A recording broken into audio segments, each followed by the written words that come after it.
아멘. 네. 인사 나누시겠습니다. 우리 주님의 크신 사랑이 여러분과 함께하기를 원합니다.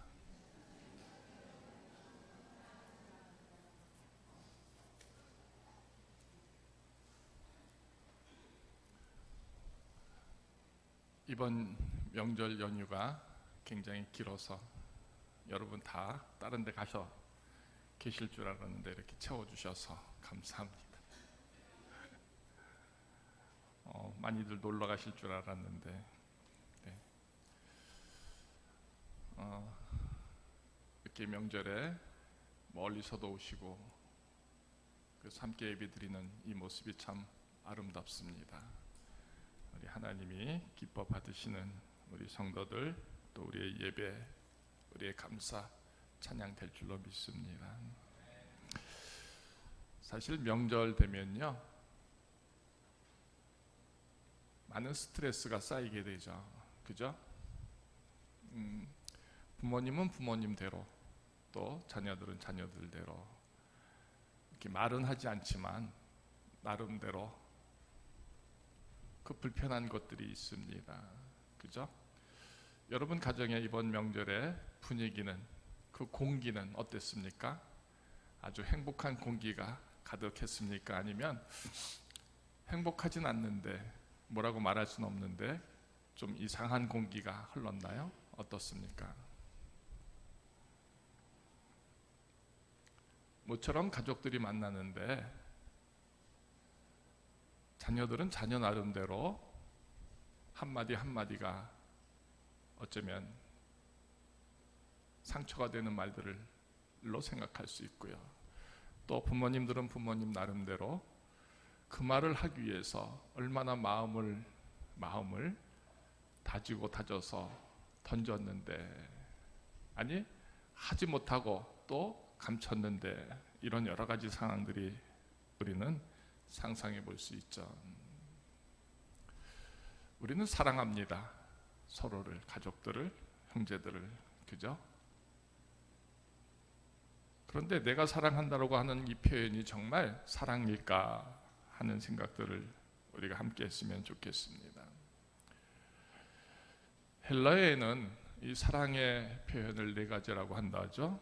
첫 번째는 필리아입니다. 이거는 우정적인 사랑입니다. 하나 주면 하나 받고, 내가 너를 사랑하면 너도 나를 사랑하고, 내가 베풀면 너도 나를 베풀고 하는 그런 필리아. 에로스는 이제 우리가 잘 알고 있는 남녀간의 사랑이기도 하고요, 또 동시에 자기의 부족한 것을 채우려고 하는 본능적인 욕구에 의해서 하는 사랑이다. 따라서 계산이 포함되어 있을 수도 있는 것이죠. 또 세 번째 사랑은 스트로케라고 표현을 합니다. 이거는 부모가 자식을 향한 사랑입니다. 부모의 사랑, 스트로케. 자식을 향한 사랑은 계산되지 않죠. 무한하죠. 반복적이죠. 그런데 그 부모에 대한 사랑은 때로는 과욕이, 욕심이 포함될 수도 있다. 마지막에 헬라 사람들이 가장 좋아하는 표현은요, 아가페라고 하는 사랑입니다. 아가페는 하나님이 사람을 사랑한 사랑입니다. 이 사랑은 완전하고 거룩한 사랑이죠. 조건이 없이 무조건적인 주시는 사랑입니다. 이 사랑에는 사랑과 동시에 용서가 있고요. 우리가 흔히 사랑을 말할 때 우리의 범주는 그래서 필리아나 에로스나 스트로케 같은 사랑을 표현합니다. 근데 저는 오늘 추석 명절을 맞아서 특별히 저와 여러분들이 이제로부터 사랑을 말할 때에는 아가페적인 사랑을 말했으면 좋겠다 하는 이런 소망으로 오늘 본문을 함께 말씀을 통해서 은혜를 나누고자 하는 겁니다. 우리가 하는 사랑은요, 하나님을 아는 사랑이 되어야 합니다. 하나님께로 받은 사랑이어야 되는 것이고요, 하나님을 증거하는 사랑이 되어야 한다. 이 표현을 전적으로 우리가 받아야 한다는 것이죠. 본래 우리가 사랑하는 사랑은 굉장히 이기적인 사랑입니다. 주제는 나이기 때문입니다. 주인공은 나이기 때문입니다. 그래서 내 입장에서 판단하고 내 입장에서 유익한 것을 내 입장에서 받기를 원하는 그것으로 우리는 그것이 채워질 때 사랑이다, 이렇게 말하는 것이죠. 얼마 전에 테레비를 보니까 그런 사랑의 표현이 이렇게 오염되고 있다는 것을 본 적도 있습니다. 여러분의 남편이 여러분을 향해서, 또 여러분의 자녀들이 부모님들을 향해서 한 번도 표현하지 않은 그런, 자주 표현하지 않은 그런 고백, 사랑해 할 때 그 사랑은요, 어쩌면 진짜가 아니라 가짜일 수 있다. 감추고 싶은 게 많아서 용서받고 싶을 때 그런 표현을 한다. 그런 사람들이 많다는 것이죠. 자기를 감추고 자기를 속이고 자기를 드러나고 싶지 않을 때, 뭔가 꺼림직한 게 있을 때 자기도 모르게 사랑해 한다라는 겁니다. 그래요. 어쩌면 우리가 표현하는 그런 사랑의 고백들을 우리는 전적인 신뢰가 가지 않고 그냥 언어적인 표현으로 유희로 들을 때가 얼마나 많이 있습니까? 여러분들은 남편의 사랑의 고백을 진짜로 믿습니까? 아니면 아내의 사랑을 진짜로 믿습니까? 자식이 여러분들에게 하는 사랑의 고백을 진짜로 100% 받아들입니까? 어떨 것 같습니까? 때로는 그런 고백이 진짜 순결하고 완전한 고백으로 내가 들어야 하는데, 그것을 조금씩 의심하면서 조금씩 계산하면서 듣는 내가 문제일까, 이런 생각도 해보게 되죠. 그죠? 여러분에게 있어서 그 사랑은 뭘까요? 사랑을 고백할 때 그가 필요한 것을 채워주는 것으로 사랑한다 말할까요? 선물을 주면서 사랑한다 하는 게 진짜일까요? 어떨 것 같습니까? 오늘 기독교에서 우리가 믿는 하나님의 사랑은요, 전적인 내어줌을 말하고 있습니다. 독생자를 세상에 보내시면 그로 말미암아 우리를 살리려 하심이라. 9절에 아가페의 사랑의 전적인 의미를 그렇게 표현해주고 있다는 것이죠. 살려내려고 하는, 살려지게 하는 그런 내어줌으로 그 사랑을 표현해주고 있습니다. 이게 아가페의 사랑이다. 하나님이 우리를 사랑하는 그 의미는요, 나를 살아내게, 살려내게, 살 수 있게 하게 하시는 그런 사랑, 그것을 말하고 있다는 것이죠. 그 일을 위해서 하나님의 일이 우리에게 세워지는 것을 말하고 있습니다. 내가 살 수만 있다면, 하나님 안에서 그 거룩한 생명으로 살 수만 있다면 하나님이 하시는 이 모든 일을 사랑이라고 우리는 표현할 수 있다는 것이죠. 그렇다면 우리가 피차간에 하는 사랑은 과연 사랑의 범죄들일까? 살려내기 위해서, 살게 하기 위해서. 근데 이게 굉장히 중요한 이 문제가 있는 게 뭐냐면, 그 사랑이 나한테 세워지기를 원하는 것이고요, 나는 그에게서는 그런 사랑을 주기를 원치 않는다는 것입니다. 다시 말한다면 누구든지 나의 입장에서 사랑을 말하는 것이고요, 그 사랑을 받기를 원하는 것인데, 그렇게 말하는, 그렇게 상대하는 저쪽에서도 나에게 동일한 것을 원한다 하는 것입니다. 내 입장에서 저도 살려야 하고요, 저 입장에서 나도 살려주는 그 하나님의 귀한 그 사랑이 이루어질 때 그게 참 사랑이다라는 것입니다. 근데 우리는요, 나의 입장에서만 생각합니다. 나는 받기를 원합니다. 나에게 세워지기를 원합니다. 나에게 그 열매가 되기를 원하는 것이죠. 그럴 때 우리는 사랑이다 말하는 것이고요. 아내가 정말 여러분 사랑한다 믿음으로 고백한다면 아내를 위해서 내 생명을 내어줄 수 있을 만큼, 그래서 아내를 살릴 만큼 되어야 하는 것이죠. 뭐를요? 몸을요? 인생을요? 아닙니다. 그의 영혼이 하나님의 거룩한 생명으로 살려내는 일에 그렇게 나의 것을 줄 수 있음이 되어야 한다는 것이죠. 우리가 사랑한다 하면서 상대방의 요구를, 상대방의 마음을, 상대방의 슬픔을 전혀 생각하지 않습니다. 그런데도 우리는 사랑을 말하고 있죠. 안 그렇습니까? 아내가 남편의 믿음을 정말 소망합니다. 사랑한다 한다면 그 아내를 따라서 일찍 믿음을 세우고 예배하는 일에 열심을 내야죠. 말은 1000번씩 사랑한다 하면서도 예배 드리지 않습니다. 신실하지 않습니다. 성결하지 않습니다.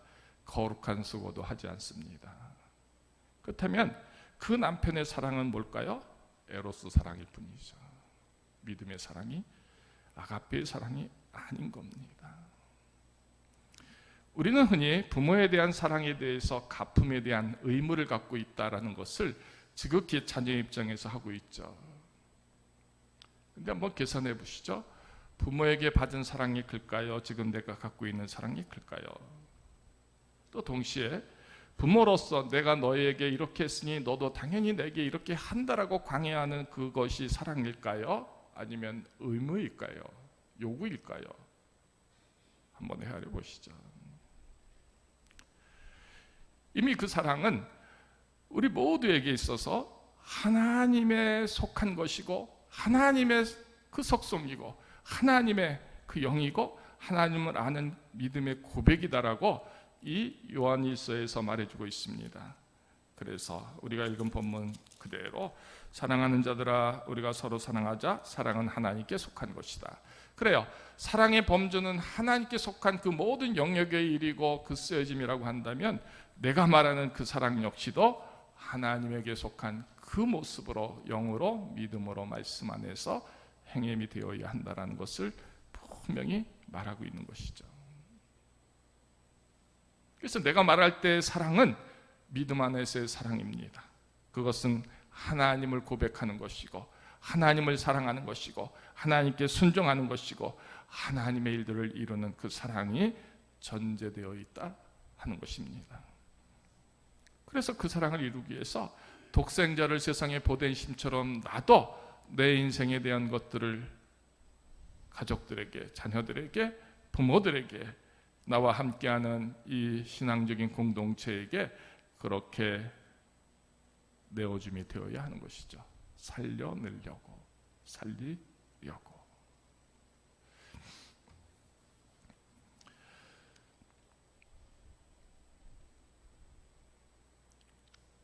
누군가를 살아내게 하고 살려낸다는 것처럼 큰 일은 없는 것이죠. 오늘날 교회의 사랑이 살려내고 살게 하는 그런 사랑이 있을까요? 적어도 하나님에 대한 고백들을 하는 교회 당 안에서도 우리는 어떻게 하면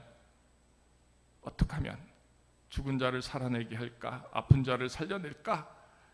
고통스럽고 참으로 낙담하고 좌절한 생명들을 살아내게 할까? 지켜낼까? 그런 관심이 더 있을까요? 그렇지 않을걸요? 오히려 그 작은 믿음 갖고 있는 사람까지도 넘어뜨리려고 상처기를 줍니다. 시험에 빠지게 합니다. 떠나게 합니다. 아프게 하죠. 어떤 것 같습니까? 우리가 잘 알고 있는 이제 고린도전서 13장에 있는 말씀을 사랑으로 우리는 늘 노래합니다. 그죠? 사랑은 오래 참고 사랑은 온유하며 시기하지 않고 사랑은 자랑하지 아니하고 교만하지 않는다. 무례히 향치 않는다. 자기의 유익을 구하지 않는다. 성내지 아니하며 악한 것을 생각하지 아니한다. 불의를 기뻐하지 아니하며 진리와 함께 기뻐하고 모든 것을 참으며 모든 것을 믿으며 모든 것을 바라며 모든 것을 견디느니라. 이 사랑 노래를 모르는 사람이 누가 있겠습니까? 우리 중에. 근데 이런 사랑을 우리는 하고 있나요?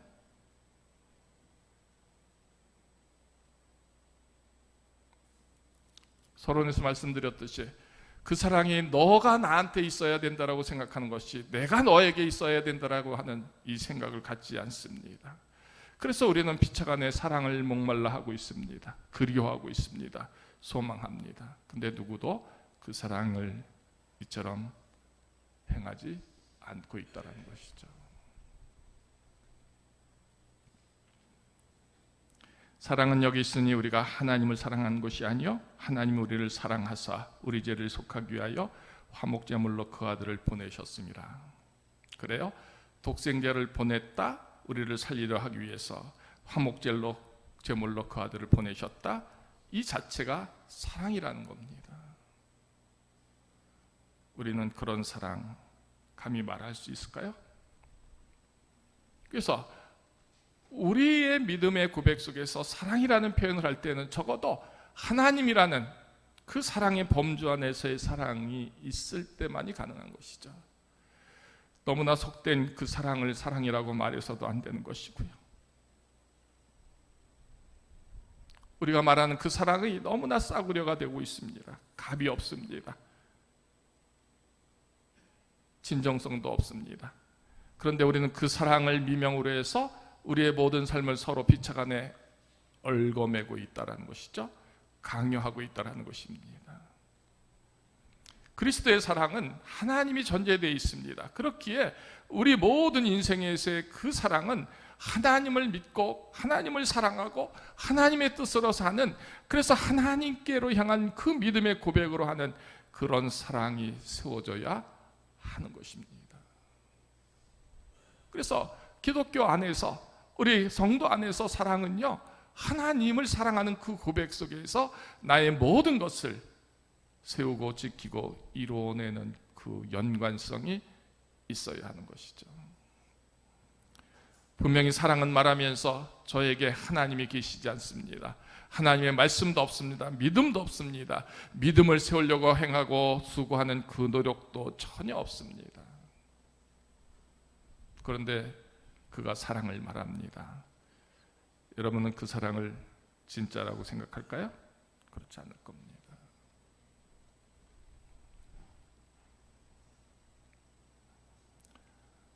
사랑은요, 때로는 말이 필요 없습니다. 내 안에 하나님이 계시고 내가 하나님을 사랑하는 모습들이 그대로 드러나게 있습니다. 뭐로요? 내 눈으로, 내 얼굴로, 내 마음으로, 내 몸으로. 굳이 사랑을 표현할 수밖에 없는 상황은요, 이미 그것은 사랑이 아닌 것이 되는 그런 상황이 될 수도 있는 것입니다. 예수님의 사랑은 우리에게 굳이 말하지 않아도 그 사랑을 우리에게 주십니다. 우리는 주 예수 그리스도의 사랑을 늘 받습니다. 느낍니다. 그것으로 믿음을 세우고 그것으로 우리는 생명의 양식을 채웁니다. 주님 앞에 설 때마다 우리는 느낍니다. 채웁니다. 하나님이 나를 사랑하심에 대해서. 굳이 하나님이 나를 향하여 내가 너를 사랑한다 하지 않을지라도 우리는 그 사랑에 대해서 의심하지 않고 또 흔들리지 않습니다. 왜? 그 사랑이 있음을 알기 때문입니다.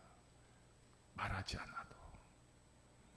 우리는요, 그런 사랑이 없으니까 입술로만 하는 겁니다. 하나님 사랑합니다. 당신을 사랑합니다.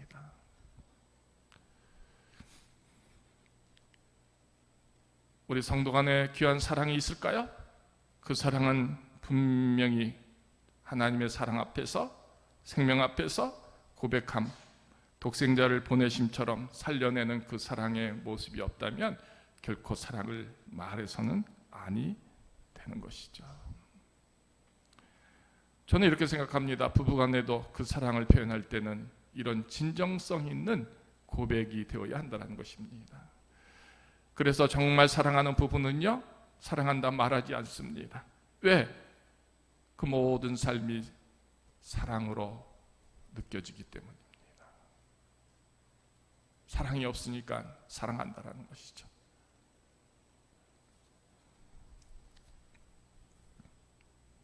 하나님이 여러분을 사랑하십니다. 근데 그 사랑을 하나님은 말씀하지 않았는데 나는 압니다. 나는 느낍니다. 나는 그것을 잡고 있습니다. 피차 간의 그 사랑의 고백을 얘기할 때 저는 이런 묵상을 해봤습니다. 하나님께로 향한 나의 사랑의 고백을 하나님은 진정 믿어주실까? 여러분이 지금 하나님을 사랑한다고 고백할 때 하나님은 그 고백의 진정성을 믿어서 받으셔서 기뻐하실까요?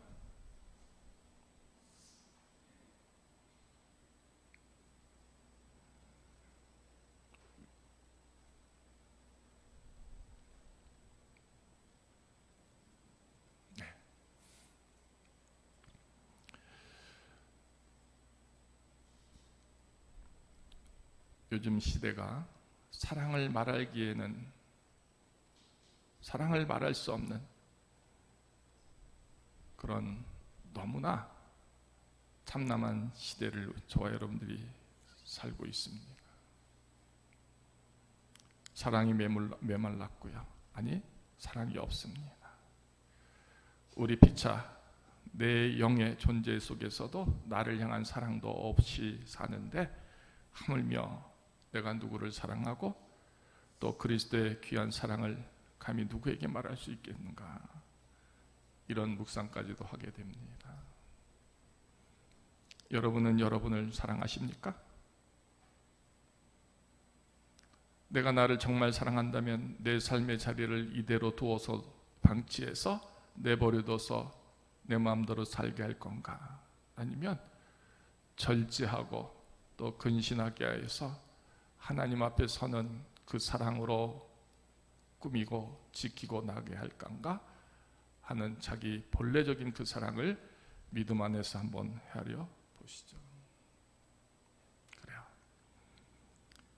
우리가 감히 사랑을 말할 때 내 존재적인 내 생명에 대한 사랑도 내가 사랑이라고 말할 수 없을진데 내가 누구를 사랑할 수 있겠습니까? 가족을 사랑할 수 있겠습니까? 아니면 아내나 남편을 사랑할 수 있겠습니까? 부모나 자식을 사랑할 수 있겠습니까? 나 하나도 추스리지 못하는데 나에 대한 사랑도 감히 말할 수 없을진데 우리가 어찌 하나님에 대한 또한 사랑까지도 감히 언급할 수 있겠는가? 이런 생각, 이런 질문을 던지게 됩니다. 사랑은 하나님의 영역이고, 그리고 우리 속에 사랑을 말할 수 있다는 것은 하나님의 자녀되는 이 하나님을 알게 하는 거룩한 축복이다, 분명히 이렇게 말하고 있는데 내 언어적인 고백, 내 믿음적인 고백, 내 인생의 고백에서 과연 나는 나에 대한 사랑으로부터 모든 것에 대한 사랑을 말할 수가 있겠느냐는 것입니다. 오늘 우리 모두가 자기 자신에 대한 이 사랑을 고백할 수 있음 속에서 그 사랑을 출발했으면 좋겠습니다. 그 사랑은 나를 향한 나만의 사랑이 아니라 내 속에 주님이 계시고 내 속에 주의 말씀이 있고 내 속에 주의 구원이 있고 내 속에 진짜 하나님이 내어주신 그 독생자 예수 그리스도의 그 사랑이 내게 있는가를 헤아려 보면서 그 사랑을 표현하고 세워나가 보자라는 것이죠. 우리 모두의 사랑은 어쩌면 허망하고 정말 깃털만큼도 가벼운, 먼지보다도 가벼운 그런 고백 속에서 그 사랑을 잡으려고 그 사랑 때문에 사는 그런 비참한 모습이 아닌가 헤아려 보시는 질문도 함께 해보시길 원합니다. 진정 나의 사랑은 하나님의 사랑일까? 그리고 그 사랑을 지키는, 그 사랑이 내게 있는 그 믿음의 고백이 될 수 있는가? 저는 이런 귀한 결론까지도 낼 수 있는 그 사랑의 자람, 그것을 여러분들에게 원하고 싶습니다. 네, 그래요. 이제 말씀을 결론을 드립니다. 13절, 그의 성령을 우리에게 주심으로 우리가 그 안에 거하고 그가 우리 안에 거하시는 줄을 아느니라. 하나님은요, 우리가 사랑할 수 없고 사랑받을 수 없는 존재라는 것을 이미 아셨던 겁니다. 하나님이 우리 안에 거하는 일이 쉽지 않습니다. 우리는 하나님을 싫어하기 때문입니다. 그래서 사랑할 수가 없습니다. 그래서 성령님이 우리에게 임하는 겁니다. 그 사랑을 받아들이도록, 그 사랑을 하도록, 그 사랑을 지키도록. 그래서 사랑하는 자마다 하나님으로부터 나고 하나님을 아는 그 일들을 성령님은 이루게 하시도록 도우시고 있는 겁니다. 얼마나 하나님이 우리를 사랑하는지 그 사랑을 이룰 수 있도록, 그래서 보혜사 성령을 우리에게 주셔서 그 사랑의 열매가 되고 결론이 되게 하시도록 우리 하나님은 저와 여러분들에게 함께하고 계시다라는 것이죠. 우리는 결코 사랑할 수 없습니다. 사랑이 없는 그런 생명체이기 때문입니다. 그런데 성령님은 그렇게 우리에게 하나님을 알도록, 하나님이 계시도록, 하나님이 나를 살리게 하시는, 나에게 그 화목제물을 주셔서 그처럼 사랑하는 생명체의 됨을 알게 하시도록 감동시켜주고 있다는 것이죠. 이루게 하시고 있다는 것입니다. 세워지고 쓰임받게 하시고 있다는 것입니다. 명절에 가족의 사랑도 보셨고요, 그죠? 이제 한 차원 높여서 우리가 말하는 사랑은 우리 주님의 그 십자가의 사랑이 되고, 그 사랑을 내어주신 하나님의 사랑을 말할 수 있는 그런 믿음의 사랑을 고백할 수 있는 그런 성도로서의 세워짐, 이 회복을 저와 여러분들이 다 누렸으면 좋겠습니다. 하나님이 여러분을 사랑하신답니다. 죄를 속하기 위해서 그 아들을 화목제물로 주셨습니다.